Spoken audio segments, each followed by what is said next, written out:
হুতিদের ক্রমবর্ধমান হুমকির মুখে ইয়েমেনে আবারও সামরিক সংঘাতে জড়ানোর সম্ভাবনা বিবেচনা করছে সৌদি আরব। সরকারি কর্মকর্তা ও বিশ্লেষকদের মতে পরিস্থিতি নতুন করে যুদ্ধ শুরুর ইঙ্গিত দিচ্ছে।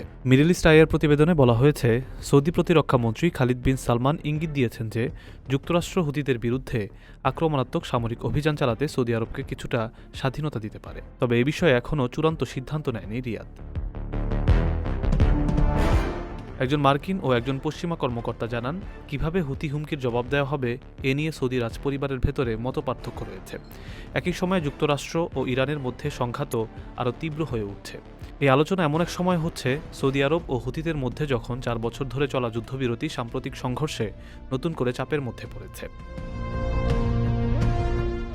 চলতি মাসের শুরুতেই ইরানের নিহত সর্বোচ্চ নেতা আয়াতুল্লাহ আলী খামেনির জানাজায় অংশ নিতে হুথি কর্মকর্তাদের বহনকারী একটি বিমান সানার বিমানবন্দরে অবতরণ করার পর উত্তেজনা বৃদ্ধি পায়।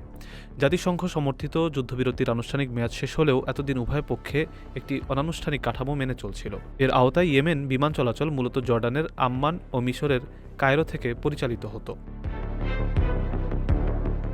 হুথিদের অভিযোগ, বিমানটি ফেরত যেতে না দেওয়ার জন্যই সৌদি আরব সানার আন্তর্জাতিক বিমানবন্দরে বিমান হামলা চালিয়েছে। মিডল ইস্ট আইকে মার্কিন ও আঞ্চলিক সূত্র জানিয়েছে, সানায় অবতরণ করা ওই বিমানে লেবানন, ইরান, সিরিয়া ও ইরাকের ড্রোন ও ক্ষেপণাস্ত্র প্রযুক্তি বিশেষজ্ঞ সামরিক কর্মকর্তারা ছিলেন।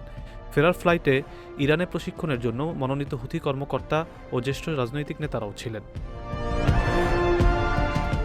বিশ্লেষকদের মতে, সৌদি আরব ও হুতিদের মধ্যে পূর্ণমাত্রা যুদ্ধ আবার শুরু হলে তা শুধু ইয়েমেনের মানবিক সংকটেই বাড়াবে না, বরং জ্বালানি বাজার ও সৌদি অর্থনীতিকেও বড় ধাক্কা দেবে। বিশেষ করে ইরানকে ঘিরে চলমান উত্তেজনার মধ্যে সৌদি অর্থনীতি বেশ চাপের মুখে রয়েছে। নিজের একটি স্বপ্নের ফ্ল্যাট এখন আর স্বপ্ন নয়। প্রবাসীর সিটিতে শুরু হয়েছে ৬ বছর মেয়াদী সহজ কিস্তিতে ফ্ল্যাট কেনার দারুণ সুযোগ।